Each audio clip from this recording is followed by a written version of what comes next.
d'abord que vous nous racontiez comment la famille est arrivée à Saint-Hippolyte. Est-ce que la famille connaissait déjà Saint-Hippolyte? Comment c'est arrivé? La famille ne connaissait pas Saint-Hippolyte au début.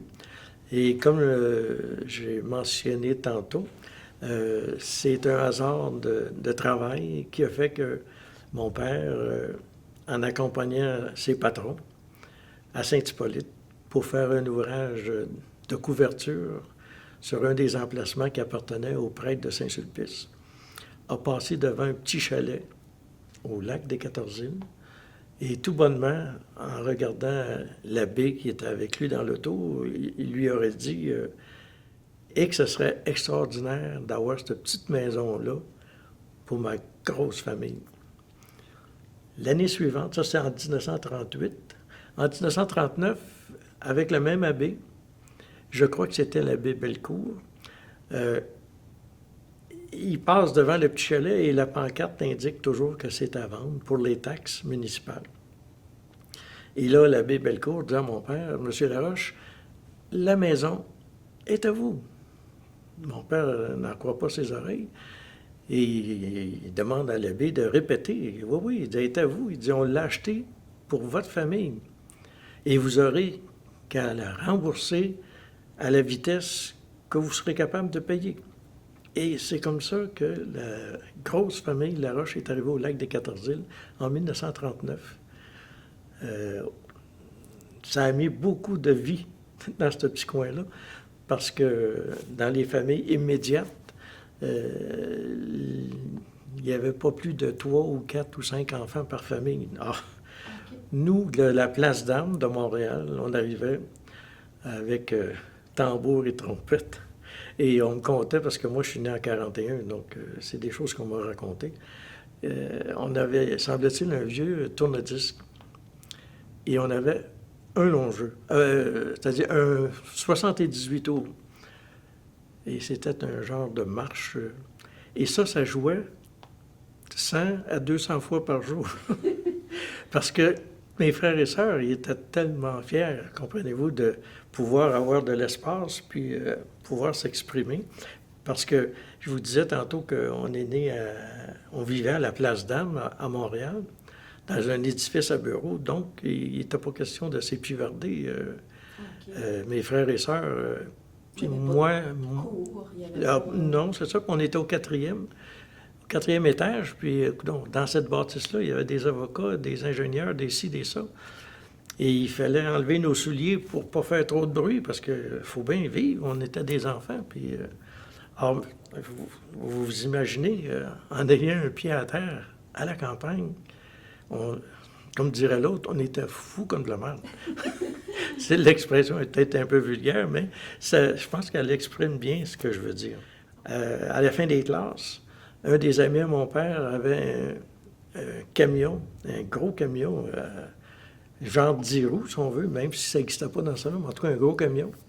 Et la laveuse, pas la sécheuse, puisqu'il n'y en avait pas, mais les meubles, le réfrigérateur, ça va tout dans le camion, avec les enfants, dans le camion, à ciel ouvert, là, puis on s'en va à Saint-Hippolyte, puis on rentre là, puis on s'en retourne à Montréal à faire du travail. Okay. Pour retrouver nos petits chars de la Place d'Armes qui commencent à fonctionner à 4 heures du matin, là, et puis qui nous réveillent, puis là, parce qu'après ça, nous, on s'en va à l'école. Alors ça, c'était le rituel à tous les ans, là. Donc, c'était un déménagement pour aller au chalet, puis un déménagement pour venir à Montréal. Ça fait des souvenirs qui restent dans ta tête là, pour le restant de tes jours. Puis aussi l'attachement qu'on a pu avoir pour cette donnée place-là, là, comme je vous contais tantôt. OK. Donc, vous étiez combien d'enfants? Est-ce que c'était un gros chalet? Non, c'était tout petit. C'était tout petit. D'ailleurs, mon père, avec ses amis, il avait fait bâtir une petite remise, un petit shack, si on veut, à l'arrière de la maison, du chalet. Parce que j'avais 7 sœurs, c'est-à-dire 6 sœurs, parce que j'ai une de mes sœurs qui est décédée. On était 7 gars, 7 filles, donc une sœur qui est décédée. Alors, ces 6 filles-là là, avaient des chums. Puis là, ben, non, ça ne pouvait pas dormir toute dans la maison, là, ce monde-là. Fait que le petit shack, en arrière de la maison, servait de garçonnière. Okay. Et puis, nous, les gars, ben, on n'avait pas une petite une garçonnière pour les filles, là. Fait que mais de toute façon, chez moi, les plus âgés, c'est des filles. Mon père et ma mère viennent de la campagne. Mon père de Saint-Antoine de Tilly, puis ma mère de Sainte-Béatrix, je crois. Il aimait beaucoup le jardinage. Et on a commencé par un petit jardin, puis c'était pas drôle l'an dernier, là, c'était un immense jardin. À la blague, je dis tout le temps que j'ai tellement aidé à ma mère puis mon père dans le jardin que même si je suis ici au lac des 14 îles depuis 1970, j'en fais pas beaucoup de jardin parce que j'en ai trop fait. Tu sais, tu commences à enlever les mauvaises herbes le lundi jusqu'au samedi, puis le lundi suivant, c'est tellement grand que tu recommences à la même place que tu étais une semaine avant parce que les mauvaises herbes sont venues. Et ma mère, il fallait que les rangées soient impeccables. Pas de ci, pas de ça. Puis si on avait une trentaine de sortes de légumes, il y avait une trentaine de sortes de fleurs parce que ma mère aimait beaucoup les fleurs aussi. C'était beaucoup, beaucoup, beaucoup d'ouvrages, puis elle aimait ça. Alors, moi, je n'aimais pas ça, mais dans le temps, moi, on ne contestait pas trop nos parents, fait que j'acceptais ça, là. Avec une idée derrière la tête que si je m'en viens rester aux 14 îles, mon jardin, ça ne devrait pas être plus grand qu'une table de 4 par 8, là. 2-3 pieds de tomates, puis 1 ou 2 pieds de cocon, puis c'est assez. Dans la maison en haut, s'il y avait peut-être 2 prises de courant, c'était beau. Donc, avec des fils d'extension là, qui longent les murs, là, ça, c'est normal. Dans le sous-sol, dans le temps, quand ils sont arrivés, moi, j'étais trop petit, de toute façon, il n'y avait pas de sous-sol, donc ça a été creusé à la main. Et puis, avec le temps, bien, il y a eu un salage, justement, qui a été fait en 1945. Je vous dis ça parce qu'on a vu l'inscription en défaisant le sous-sol dernièrement. Et puis, c'était très, très rudimentaire. Moi, quand je suis arrivé en 70, pour l'habiter à l'année, en bas, je me rappelle, en bas, il y avait 7-8 lumières au plafond, dans le sous-sol, dans la cave. Et tu avais un interrupteur, toutes les lumières s'allumaient. C'était pas compliqué. Puis, là, si tu veux mettre du chauffage, il n'y en a pas. Donc, c'était un poêle à deux... comment est-ce qu'ils appelaient ça? Un poêle à deux ponts qu'on avait pour chauffer le sous-sol. Puis un poêle à bois combiné à l'électricité en haut. Alors, c'était vraiment rudimentaire. Mais on aimait ça. On aimait ça. C'était merveilleux. On est 13 enfants vivants. Et les 13 ont eu leur chalet ou leur maison au lac des 14 îles. Okay. Mais il y en a qui n'ont jamais habité là à l'année. Mais sur les 13, il y en a peut-être 7, 8 ou 9 qui ont habité là à l'année. Alors, tu sais, je vous disais tantôt, l'idée de mon père, c'était qu'en achetant les terrains qu'il a achetés, c'était pour installer, si c'était possible, ses enfants. Parce que mon père vient de la campagne. Son père était fermier, donc je pense que ses racines faisaient qu'il avait besoin de ça. Lui, par contre, à Saint-Antoine-de-Tilly, il était pas loin du fleuve, ce qui n'était pas le cas ici. Là. Mais on se contente d'un lac dans ce temps-là quand on n'a pas de fleuve.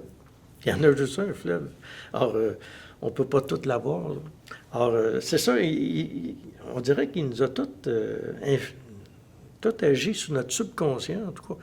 Puis sans nous forcer, là, parce que j'en ai là-dedans qui, je pense à une de mes sœurs en particulier, son mari avait dit, moi, j'aurais jamais, voyons donc, j'aurais jamais un chalet au lac des 14 îles, voyons donc.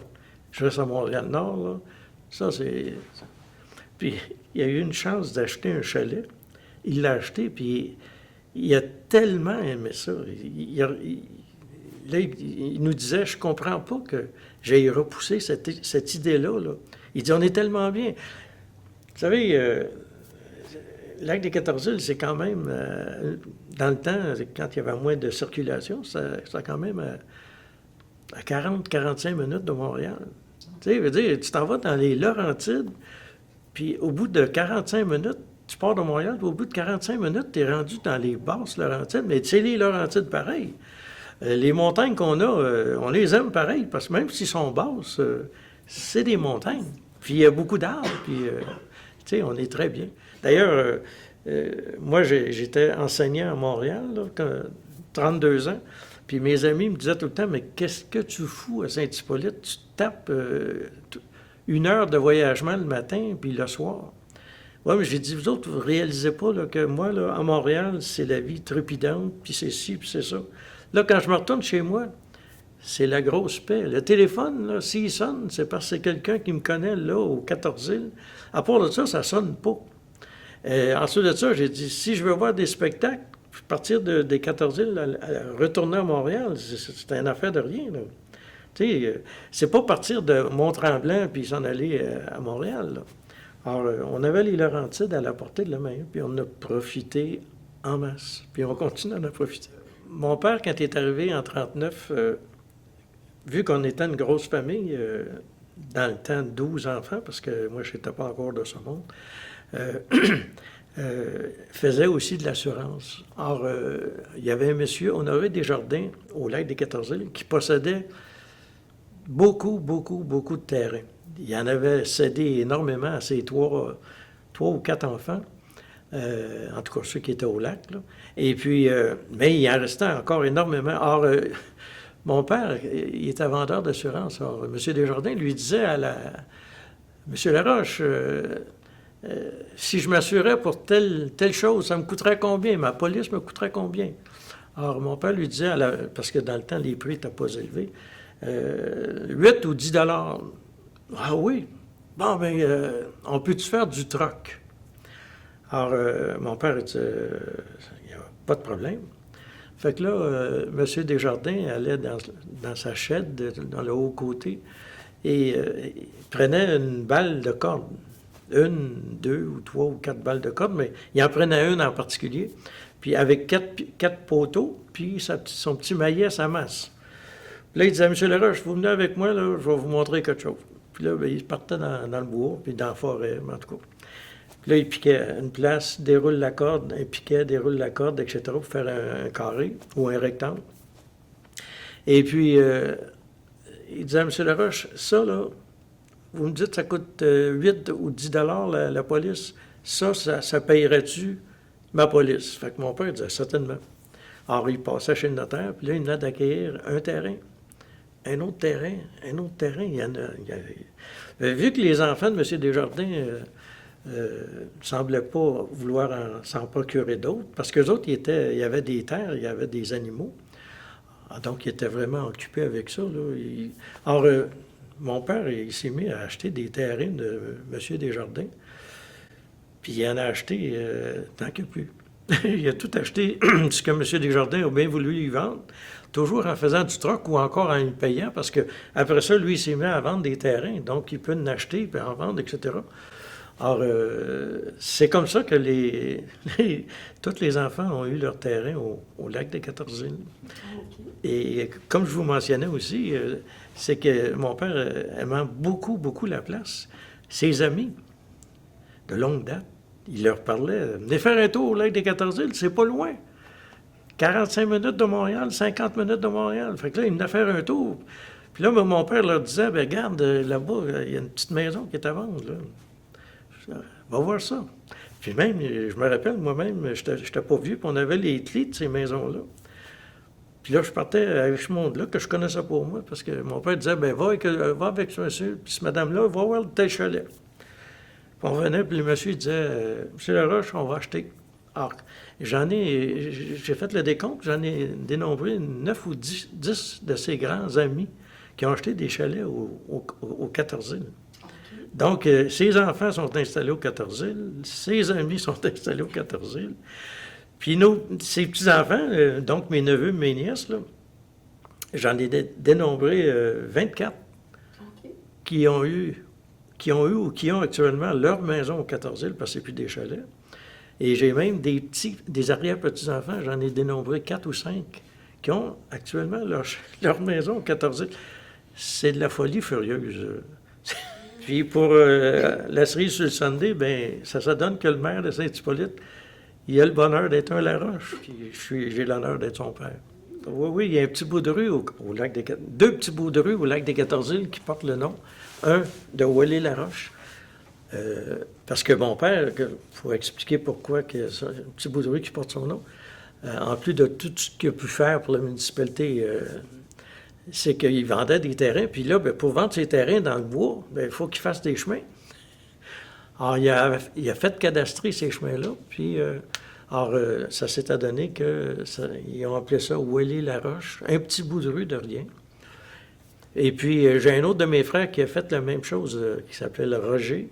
Lui a acheté les terrains de mon père, puis il a installé ses enfants. Puis là, bien, ce bout de rue-là, ça s'appelle les Terrasses Laroche. Alors, quand vous venez au lac des 14 bien, vous voyez notre nom au moins à 2 endroits. Oui, en 1970. J'ai mon chalet au lac des 14 l'année que je me suis marié. Et puis, on se contente de venir du mois de mai au mois de novembre. C'est-à-dire que juste quand la neige finit par s'en aller, on arrive au 14 puis on part quand elle commence à commencer la neige au mois de novembre. Ça, on fait ça de 1965 à 1970, toujours avec l'idée d'avoir notre maison au 14 parce que mon épouse, jeune, ses parents avaient loué un chalet au lac des 14 Et à la blague, elle disait à ses parents, « Moi, c'est drôle, cette place-là, ici, c'était une place que j'aimerais habiter quand je serai plus vieille. » Et puis, le hasard a fait qu'on s'est mariés. Et puis, quand on a commencé à parler de venir habiter au lac des 14 c'était facile pour moi de vendre ma salade, puisque ma femme était déjà... avait un penchant favorable pour cette place-là. Alors, on a fait une proposition à mes parents qui habitaient leur chalet seulement que l'été, puis à l'automne, ils s'en retournaient à Montréal. Alors, on leur a demandé si on pouvait l'habiter l'hiver. Alors, mon père a dit, oh, pas de problème. Fait que, on a aménagé, en 1970, on a aménagé dans la maison de mes parents, du mois d'octobre au mois de mai. Au mois de mai, on déménageait à notre chalet jusqu'au mois d'octobre. Au mois d'octobre, on retournait à la maison de mes parents. On a fait ça une couple d'années, puis là, mon père, il dit, ça n'a pas d'allure, là. Il dit, tu sais, déménage, redéménage. Il dit, je prends ton chalet si tu veux, puis toi, tu prends ma maison. Puis ils dit, on fait du troc, on échange. Alors, c'est ce qui est arrivé, on a échangé, et c'est comme ça que je suis devenu propriétaire de la maison, le chalet de mes parents. Vous l'habitez encore? Que j'habite depuis 1970, avec des transformations à l'occasion, en 1974, en 1991. Puis en 2012, j'ai vendu à mon fils Marc-André, mon fils le plus vieux, ma maison. Et il l'a acheté à une condition, c'est que je l'habite comme locataire. Okay. Ah, je suis rendu locataire chez moi. Et je suis très heureux, et lui de même. Alors, c'est ça qui est l'histoire. Mais, comme je vous disais tantôt, on était une grosse famille. On n'est pas près du lac. On n'est pas des riverains. Ce qui fait que côtoyer le lac de façon quotidienne, c'était pas notre lot. Donc, on s'en servait pour ça, pour la baignade, puis la pêche à l'occasion. Et moi, personnellement, j'ai surtout fait de la baignade et un peu de pêche avec un de mes frères, mais quand mon frère est décédé, j'ai arrêté d'aller à la pêche. Disons que c'est un sport que j'ai pratiqué de façon occasionnelle. J'étais plus porté vers les sports, la balle, le baseball, le softball, le hockey, le basketball. Au collège, pour tuer le temps, il faut bien faire du sport parce que c'est long, 8 ans pensionnaire, là, au collège de l'Assomption. Là. Oui. Ah oui, oui, oui. C'est qu'on avait, à cause de la pêche, on pouvait empâter avec des petits menés. Alors, la plupart de ces petits menés-là, qu'on ne savait pas dans le temps, c'était des crapets. Alors, après que la pêche est finie, on prend le varveau, puis on dompe ça dans le lac, puis ça fait des crapets, cette affaire-là. Puis là, tout à coup, les crapets, ils sont envahisseurs, comme ça se peut pas. Alors, pour s'en débarrasser, on nous avait dit qu'il était pour ensemencer le lac avec de la truite en assez grande quantité pour aller bouffer ces petits crapets-là, en tout cas pour pas qu'ils se renouvellent. Mais il semble-t-il qu'ils se sont trompés. Ils ont dompé plutôt du masquinongé.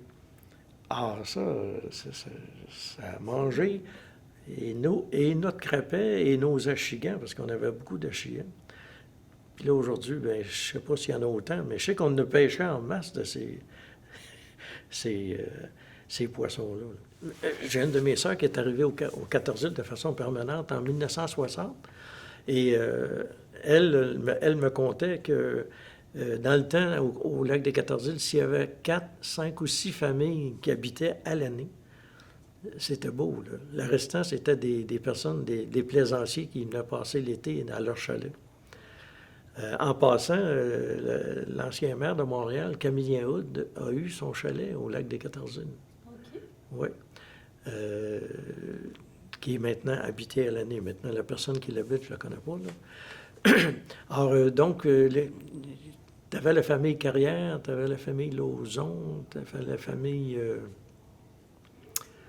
Thibault, tu avais la famille Saint-Pierre, Jean Saint-Pierre, que vous allez interroger prochainement. Il faisait partie des familles qui vivaient ici à l'année dans le temps. Alors, c'était vraiment très, très petit. La circulation n'était pas dense du tout, ça ne se compare pas avec aujourd'hui. À Saint-Hippolyte, ils ne veulent pas avoir un développement partout, avec des maisons partout, partout, partout.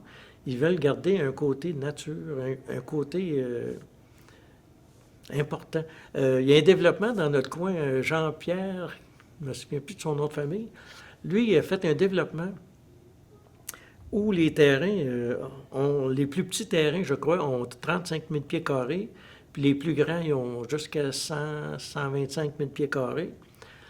Et les personnes qui achètent ça, ces terrains-là, ne peuvent pas déboiser plus que 15 ou 20 %. Le restant doit demeurer naturel. Alors, c'est important, parce qu'il faut vivre avec la nature. Si on se bâtit partout, les animaux, on trouve ça beau, voir un chevreuil qui aboutit sur notre terrain, mais c'est parce que c'était ça, c'était son habitat, puis on les chasse partout, là. Alors, Saint-Hippolyte a gardé ce cachet-là. Alors, puis, le maire actuel et ses échevins en font un cheval de bataille, parce que partout aux alentours, ça se développe énormément. Je pense à Prévost, c'est bien, mais excepté que c'est une façon de voir les choses. Maintenant, eux autres sont collés sur le 117, sont collés sur l'autoroute. Disons que c'est peut-être plus normal que ça soit développé. Alors, nous autres, on est reculés, puis on est bien contents, vous savez. Il y a des belles forêts. Il y a des belles forêts encore, oui, puis on a des beaux oiseaux, puis on est fiers de cette chasse gardée-là. Très fiers. La personne qui a un chalet ou une maison habitable à l'année, dans son langage, va dire « je m'en vais au chalet », alors que c'est une maison habitable à l'année. Parce que c'est une résidence secondaire qui est rendue maintenant, qui peut devenir une résidence permanente, t'sais. Alors, donc, de la villégiature, il y en a en masse. Mais il n'y en a pas autant qu'avant, dans le sens qu'avant, c'était majoritairement des chalets, t'sais, majoritairement. C'est ce qu'on m'a raconté, l'histoire là, des balles de corde. C'est un souvenir quand même intéressant. Tu as un monsieur qui possède beaucoup de terrain, puis qui en donne ou qui en vend à ses enfants. Mais il y en a encore beaucoup. Alors, c'est pas juste de dire je vais vendre pour faire de l'argent, mais je vais vendre pour qu'il y ait du monde qui va habiter là. Alors, ce monsieur-là, donc, je vous disais tantôt, c'est M. Desjardins. Et puis lui, bien, coudonc, il travaille avec les choses qu'il a. Alors, dans sa remise, il y a des balles de corde de 100 pieds, 200 pieds, 300 pieds, 400 pieds. Ces balles de corde-là sont faites avec des bouts de corde qu'il a sûrement ramassés avec... quand la malle passait, puis qu'il laissait traîner des bouts de corde, lui, il ramassait, puis il faisait des balles. Et c'est dans des balles-là, là, la balle de 100 pieds de corde avait 100 pieds de long. Parce que mon père a acheté des terrains de 100, 200, 300 ou 400 pieds. Et puis, avec les fameux piquettes puis la petite masse. Puis, quand le monsieur Desjardins disait à mon père, ça c'est un terrain de 200 par 150, mon père mesurait après qu'il l'avait acheté. Et j'avais bien 200 par 150. Alors, tu sais, c'est quand même intéressant de penser que à partir de ça, là, ça a tout donné ce que je vous ai conté. C'est assez... en tout cas, moi, je trouve que c'est un fait cocasse qui, dans le temps, m'avait bien, bien frappé. Puis mon père m'avait conté ça. Tu sais, c'est vrai, là. Ce que je te dis, c'est vrai, là. Et je le crois aussi. Je suis content que je sois le porte-parole de ma famille. Mais c'est vrai qu'on est 3 maintenant sur 14 enfants, là. Mais qu'on m'ait demandé ça, ça m'a permis de vous parler ce matin, puis ça me rend très fier. Parce que je suis content de le dire, que je suis fier d'appartenir à cette place-là, qui s'appelle le lac des 14 îles. La plus belle place de Saint-Hippolyte en passant. Là, je sais que je vais me faire des ennemis, mais je ne suis pas en politique. Mais je suis pas en politique. Oui, puis je suis pas en politique. OK. Fait que c'est le lac des 14 îles, la plus belle place. Ah, c'est... Bien, j'ai de mes frères et sœurs qui ont habité au lac des 14 îles, mais pas dans notre coin, parce que le lac des 14 îles, quand même, c'est assez grand. Et puis, on me disait, je disais à mes sœurs en question, bien là, écoute, hey, tu dois être contente, tu as ton chalet au lac des 14 îles. Oui, mais c'est pas dans la côte. Parce que nous autres, on reste dans la côte, là. Mais j'ai dit, oui, mais ça fait rien, tu es au lac des 14 îles. Oui, mais c'est pas dans la côte. Tu sais? Quand moi j'ai eu mon chalet, c'était dans le bois. Fait que là, mes frères me disaient, oui, mais toi, t'es au lac, t'as ton chalet, mais il n'est pas dans la côte. Vous voyez, là, jusqu'à quel point on devient tout à coup déterminé, là, par une espèce d'environnement qui, au départ, et moi, quand mes parents disaient, vous pouvez aller jouer, c'était pas compliqué, on pouvait aller jouer du lac des 14 îles au lac Renault. Parce que c'est entre les deux, là, bien, dans notre coin, pas partout, mais dans notre coin, ça appartenait tout à mon père. Okay. Fait que c'est pas évident, tu sais, veut dire. Fait que là, écoute, il n'y a pas de dimension. On s'en va jouer au cowboy près du lac Renault, on s'en va jouer au cowboy près du lac des 14 îles. C'était comme ça, fait que ça a tout donné.